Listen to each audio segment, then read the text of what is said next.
Is this on? It's on. Okay. Michael, I think we're ready to get started. Yeah. Oh, cool. Hi, everyone.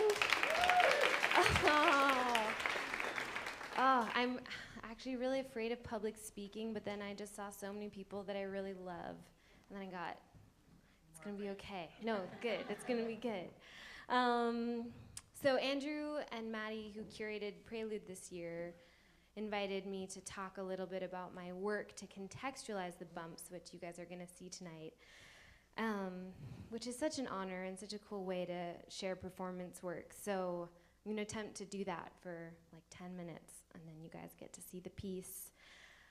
So I was thinking about how I think about theater, and I think a good way to summarize it is I was thinking about the Marina Abramovich idea that in theater, the blood is ketchup, and in performance, the blood is real, right? That's her line. And I guess I'm interested in a kind of third option, where you're thinking about the person who's covered in ketchup on stage, and you're wondering, like, is their skin really sticky, and who that person is, and who the person is who's going to wash their pants at the end of the night, and how this elaborate structure, this like absurd structure that we create to create fiction, so often replicates structures in the world which are equally fictional in a way. So that's a kind of overview to my work. This, let's see. Oh, thank you. Great. This is a photo from my newest performance, which is a collaboration with visual artist Emily Mast. And it's called The Seed Eaters. And it premiered 2 weeks ago in Austria at the Steirischer Herbst Festival. And basically what it is, it's this installation of theatrical sets that Emily built, and it's accompanied by scripts that I wrote, and each set can be activated by people, and by three people, any three people, especially not actors, and people who haven't rehearsed. And so the way that they choose to activate these stations really reveals something about them. So this is a scene called Orgasm, where someone picks a tablet off the wall and performs a monologue about being an orgasm. So you can just imagine like 50 different kinds of people doing this. This is Ava. I love this one. Oh, so each station is about the idea of an end. That's kind of what holds the piece together. And as a whole, it's a project that challenges the idea of order and hierarchy. So each station is about the end. This one is about dramatically unfurling a toilet paper roll, the end of a toilet paper roll. And I love this photo because this woman who performed this station is a retired ballet teacher. And I think this to me is like my work in a nutshell. It's creating a frame through which you see someone for who they are in a way that hopefully is beautiful, and where you maybe don't even notice that happening, but I'm telling you about it now because this is called a studio visit, so you're in my studio. Yes, Monica. Yes. So I'm really happy to see some participants from this project here tonight. This is Beth Griffith and Sandra Kingsbury are here. This is a project called A Quarter Century, which involves people over 65 and people under 25 swapping language. And so what happens if you see people over 65 performing scenes about being really insecure and being wondering if you're going to ever fall in love again, learning to live alone, having sexual fantasies about sitting on dicks on the subway. And what happens, and actually, I think the future of this project is going to involve people in their 20s performing language from people of an older generation more. And so what happens, because I've discovered from working on this project how radical people over 60 really are in ways that are often more radical than I think people my age. So what happens if you hear someone like me speaking the political language of someone in their 70s, and it's actually like more impressive or more extreme, and what does that do? And I'm really interested in work that kind of disorients you to the point where you just start to see someone.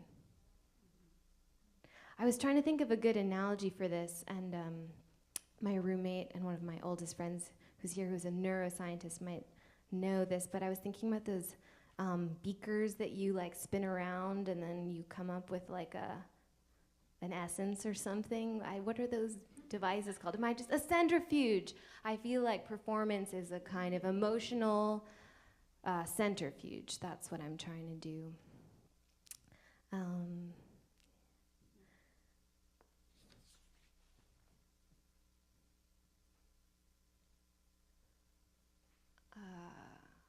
So, oh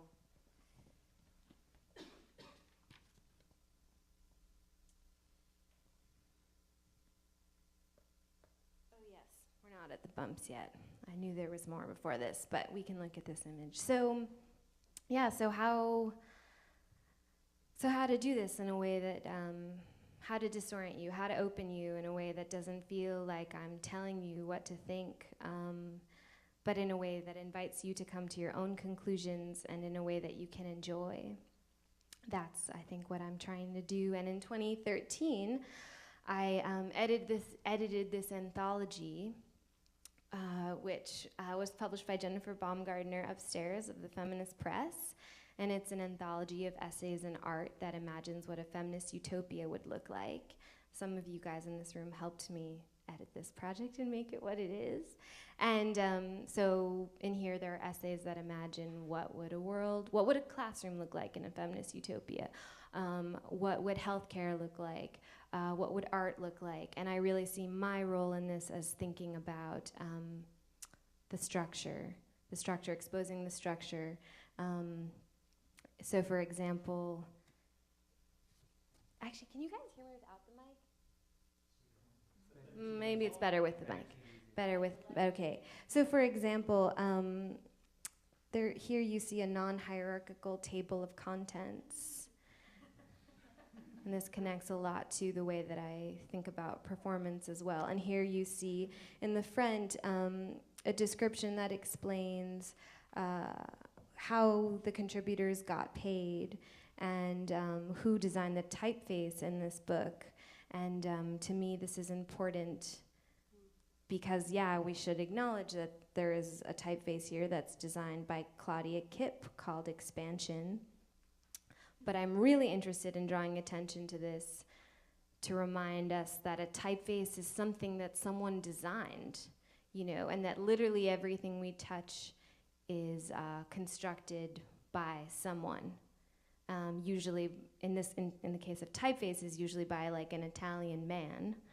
And so, but yeah, to remember that, because then we can remember that everything is a fiction, everything is a fabrication by a person, and therefore can be reimagined.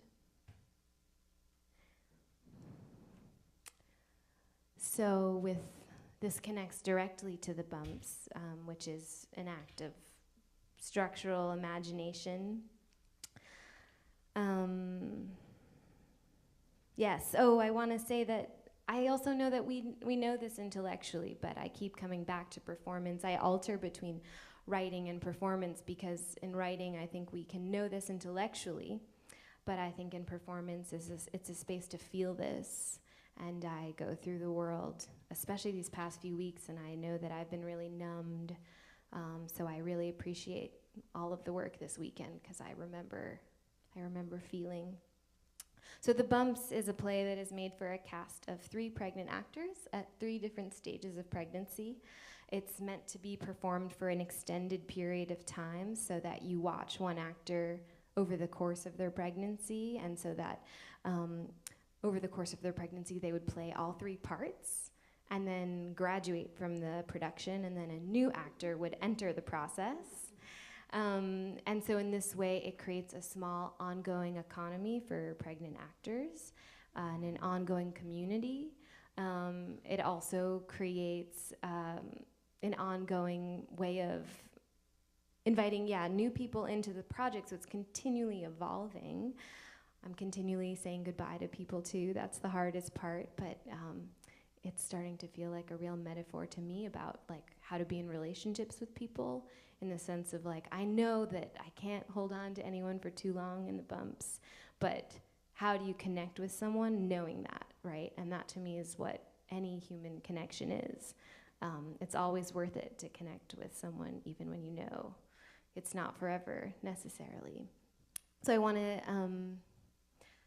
I keep straying from my notes. Yes, I want to take a moment to just acknowledge all of the artists that have been involved in this process, because Dina Selenow, the director and co-creator of this piece, and I have been working on this for 2 years, and so many amazing artists have passed through it. And so I want to just take a moment to nod to Jennifer Page, Emily Alprin, and Serena Kennedy, who are in our very first iteration. And then so you see Jennifer Page. Okay, so actually let me back up. So Jennifer is playing the 3-month character. Serena is playing the 5-month character. Emily's playing the 7-month character. Emily gives birth. We love Emily still, but she's not in the bumps anymore. But then I want to write a play for Emily and her newborn, so that's part 2. That has, oops. Okay, so then Jennifer is playing 5 months, Serena's playing 7 months, and then we have Sarah Garcia playing 3 months. And I love this photo. This was also in LA because we also see some members in the audience that have brought their little ones with them, because even though we offered free childcare for the audience, these women chose to come and not use that service, but they felt able to come because that was a part of the PR for it. So I love this image because of that.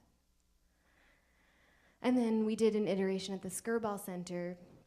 So this is Christina Fernandez, Jean Sakia, and Diana Barone. And in this iteration, our choreographer, Jenny Liu, was also pregnant, totally coincidentally, and our set designer had just had a baby. So we were sort of this like utopian pregnant collective.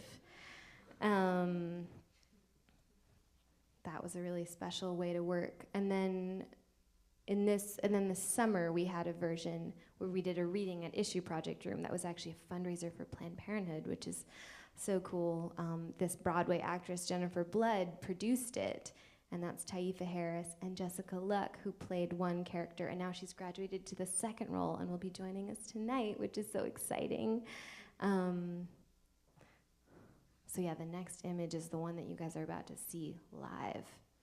Get ready for that one. That's the best part of this whole show. So, what do I want you to know before you see this?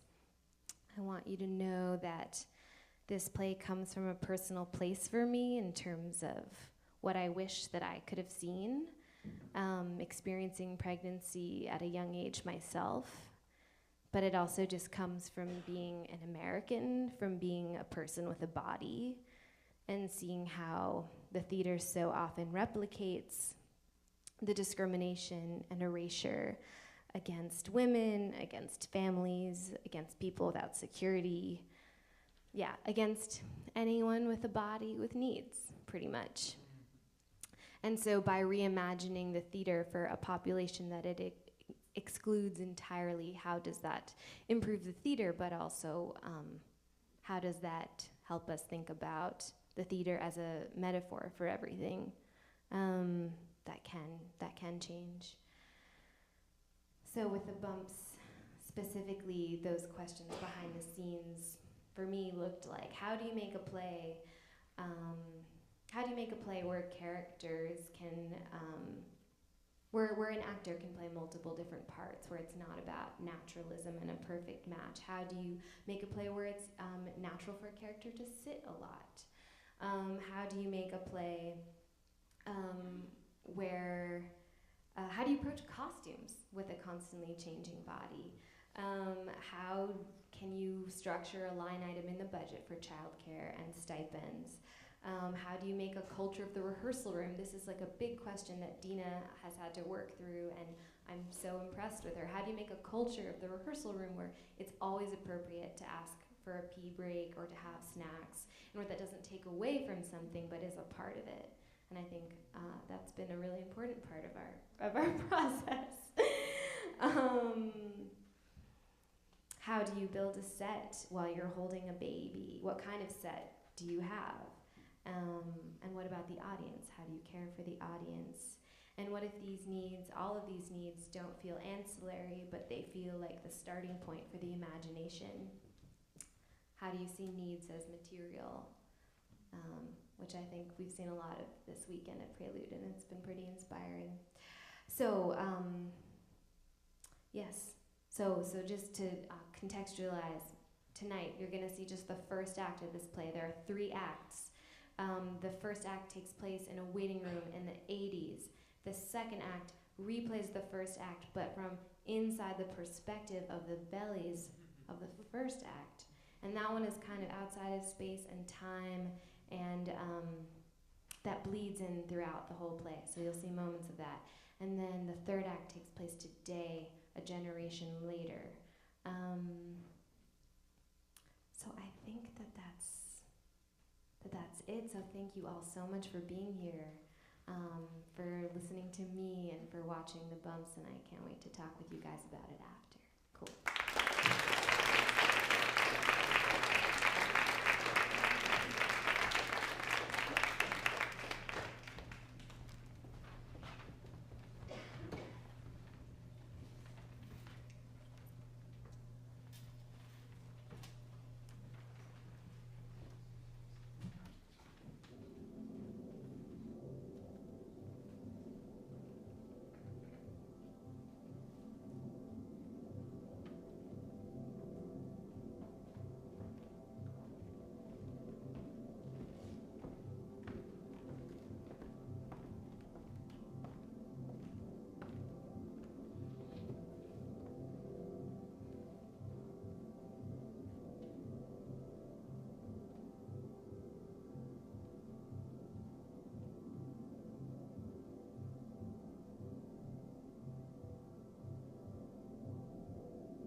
No, the guy just said go down the hall.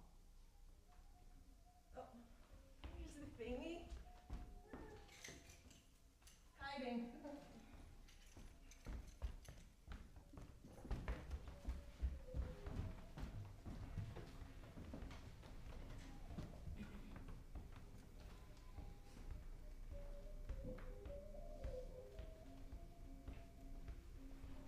Did they tell you how long? Nope. But I think they're running behind.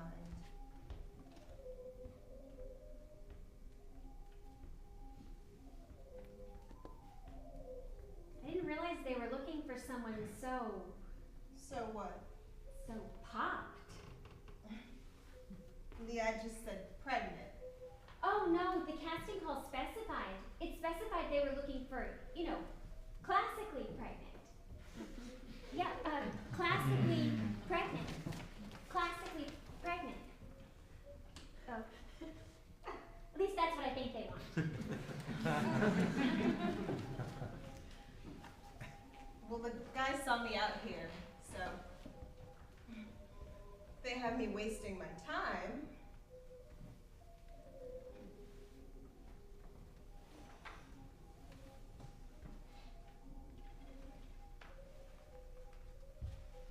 I'm seriously gonna whack someone with this.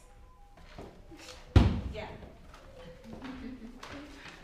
I just walked into the travel agency office. Everything here looks so similar.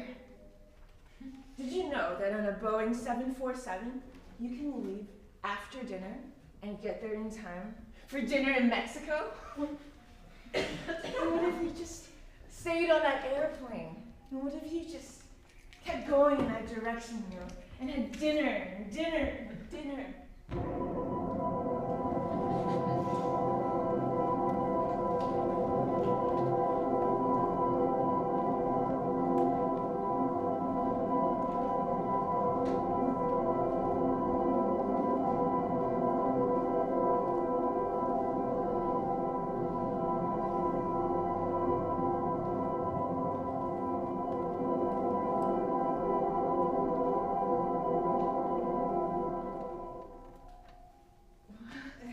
Sorry about that.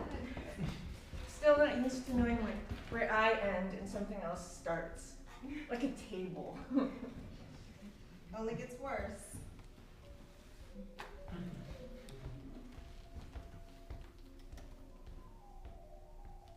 Increases blood flow Oh. to the brain.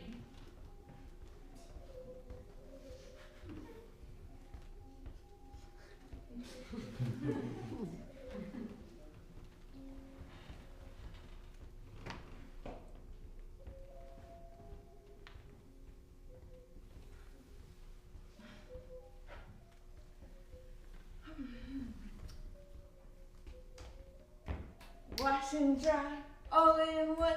Try Gregory's. Grease. Appliances for busy ladies. I'm a busy lady. Gregory's. So I can be here for you, baby. Is it supposed to be a song? No, my husband and I were just making it up last night. And then we were joking that it would be fun to work in advertising together.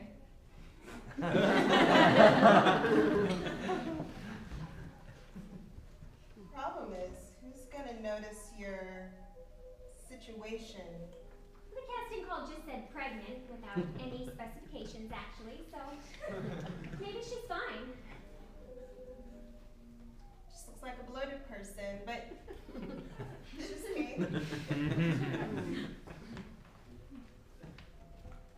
That's funny, because to me, it's so, I feel it so much. And I have to keep reminding myself that this tiny fist inside me, that no one else can see that, just me. Which reminds me, maybe other people are experiencing something that I can't see at all. And isn't that beautiful?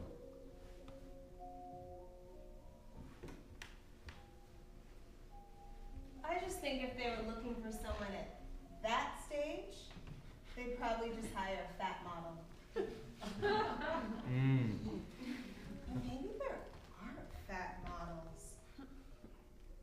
I don't know. I just think they need something big, you know? Something you can't fake. I can think of a fat model. She's actually very beautiful. She's not even fat.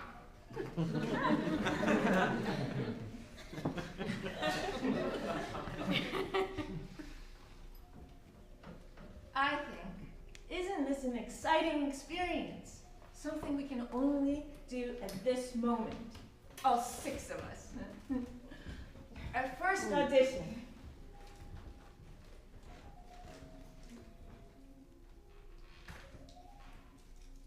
Have you read about how sugar is the new smoking?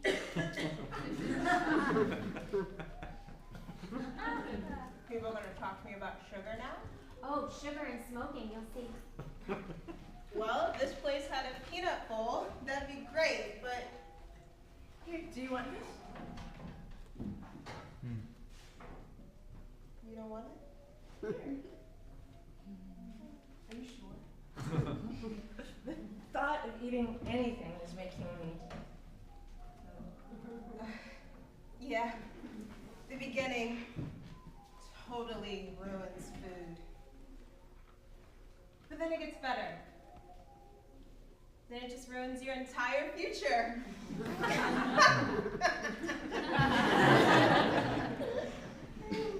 Right, bananas. What about bananas? Really bad for boys.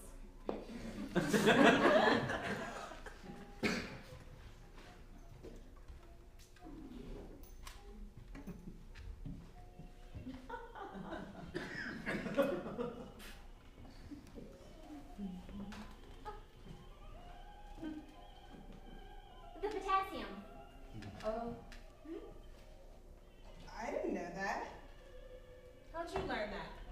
My OB says I know more than he does.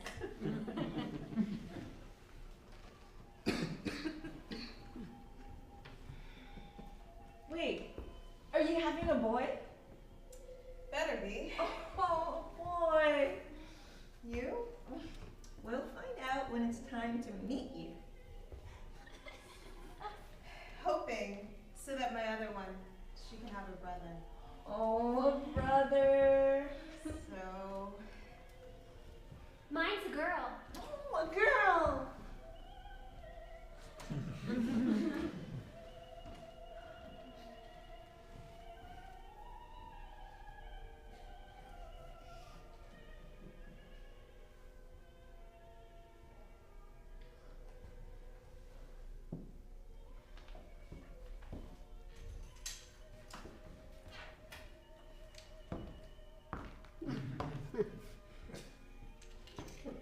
Better be a boy.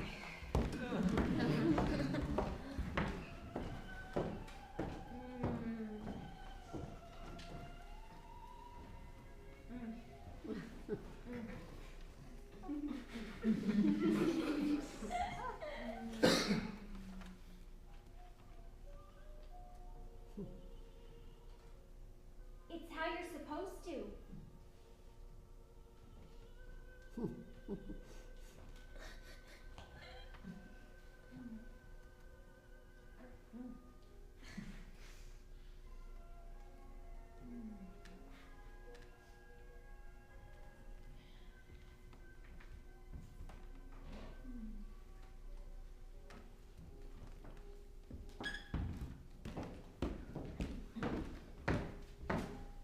Whew, I pee real fast now.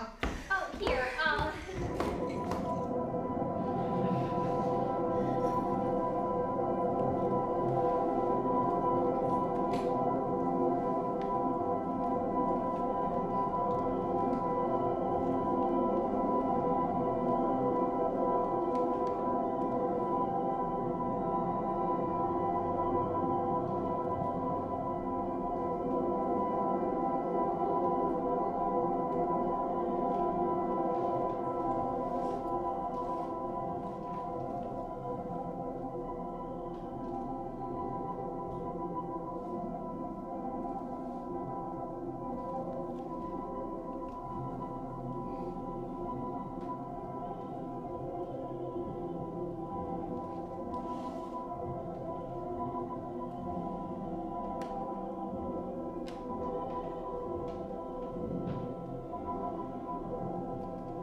Or no, my husband.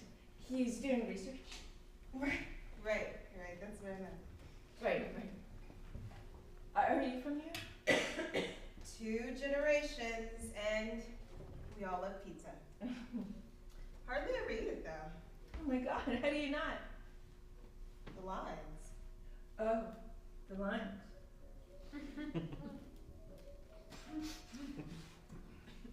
But maybe it makes it even more delicious when you're starving, you know?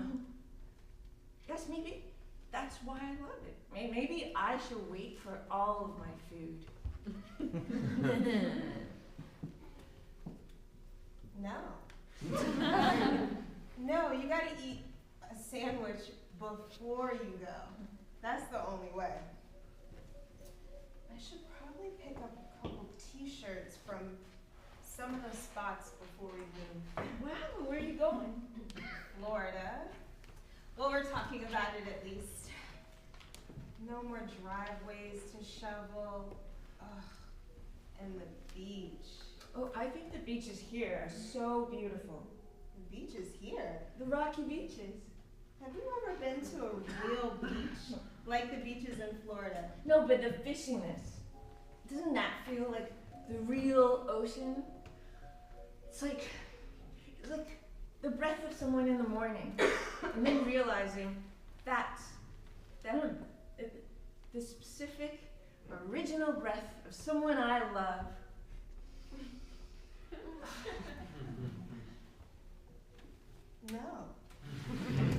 No, I want the white sand and the pools in the backyard that got the lights and the jets. And they've got cup holders now for your beer. Oh, beer.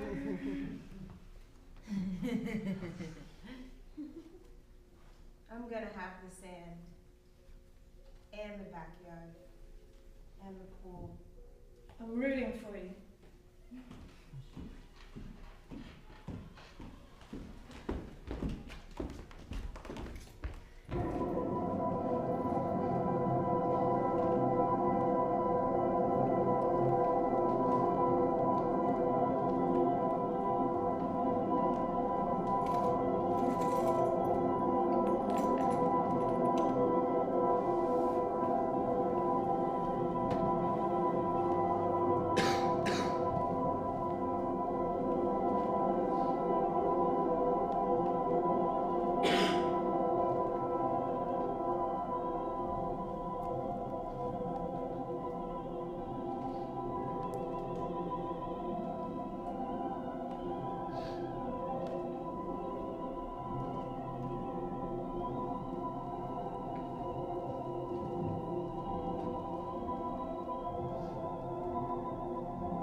More nervous than I realized.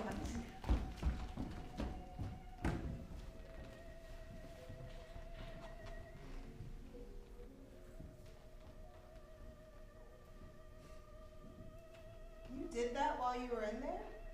Consistency. Right.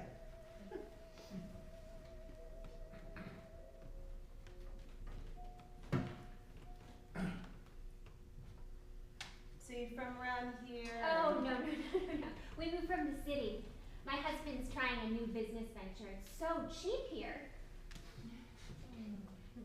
What is your husband? Soy. Soy. He's in the soybean business. It's apparently going to be the new potato. In China, they already drink it for breakfast. Oh yeah, I heard some guys at the gym talking about that stuff. Hasn't taken off quite yet, but just a matter of time. And then we'll move.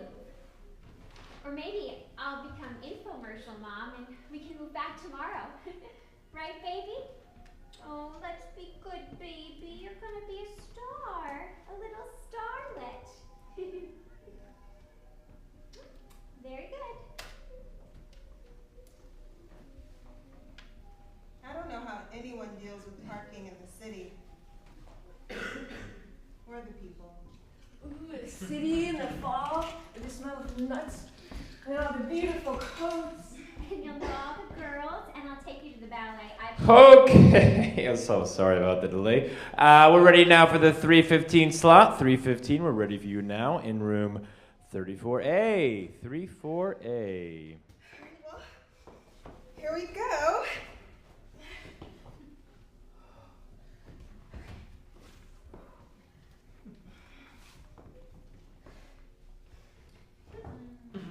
Interlude classic. You're gonna be great. Much better with the hair down. Much, much better. Okay, alright, let's go. 3:15, we're going to move right along to our 3:20 slot if we don't see you. Okay, shit.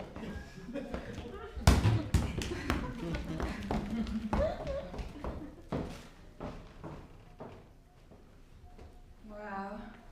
She looks so great. And so energetic for someone that far along, you know? I should ask her.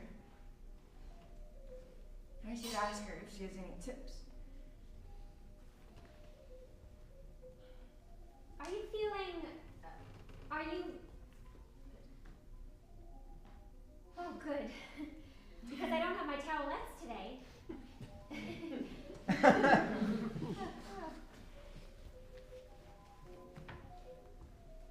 You know what?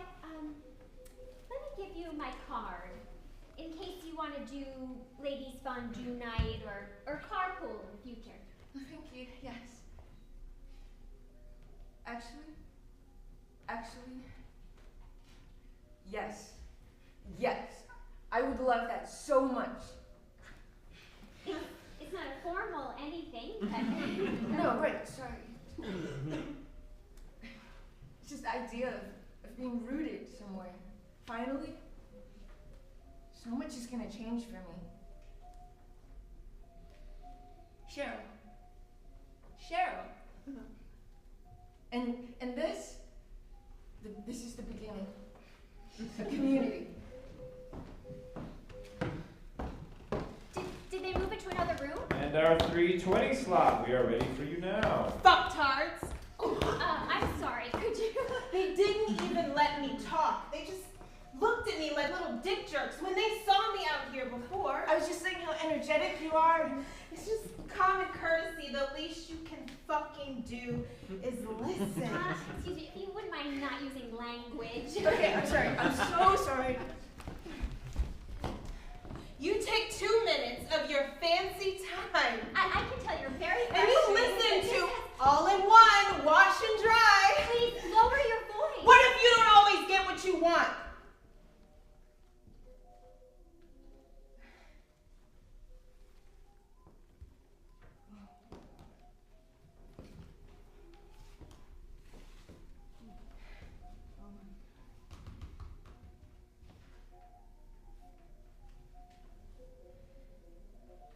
What am I gonna tell Paul?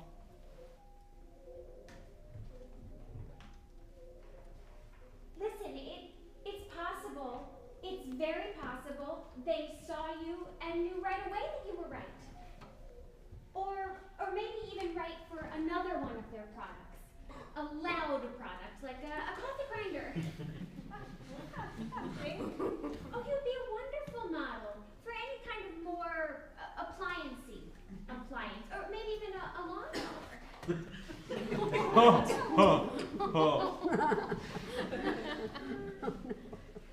It's probably going to be my turn soon, so I... Right.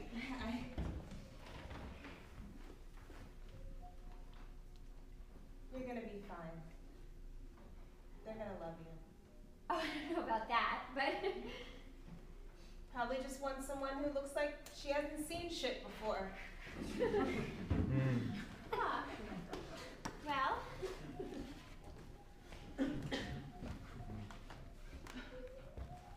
Oh no.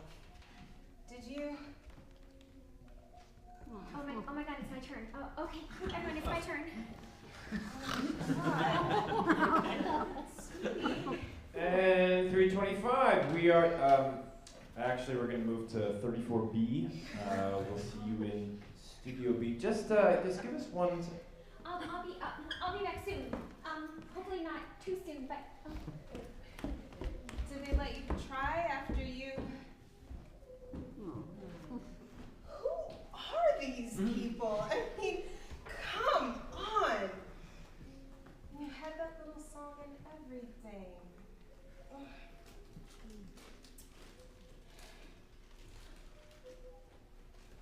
Here. The tissue in the bathroom feels like a cardboard. Thank you. Dictards run everything. You notice that? I ruined all their paperwork, so they weren't very happy. I'm sorry. Hey. Their product, their empire was built off the mess you made in there. That's true. You know what? That's true. Someone's gotta wash their pants. You know why? 'Cause of you.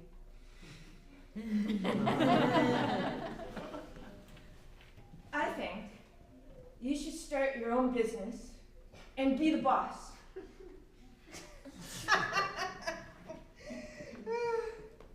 Very good. Did you park in the lot? Or? Oh, no. But I'll come outside and wait for you. Yeah. Some fresh air. Wonderful. Did you need to see anything else? Okay. Thank you. So I'll check back in 2 weeks. Or 3 with the holidays. Yes. Absolutely. You as well. Oh, and if you go to Lorio's, it's the coq au vin. May not be on the main menu anymore, but you just have to try it. Tell them Cheryl sent you. They'll know the Cheryl.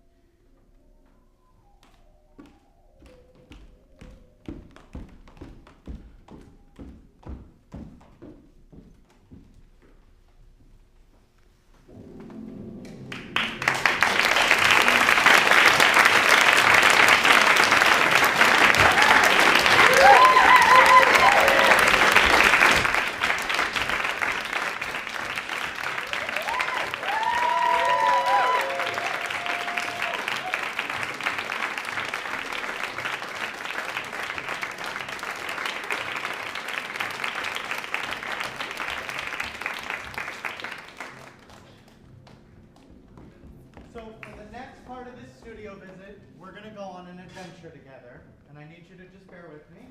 Will everyone seated here stand up and follow Maddie? It's not really an adventure, we're just switching rooms.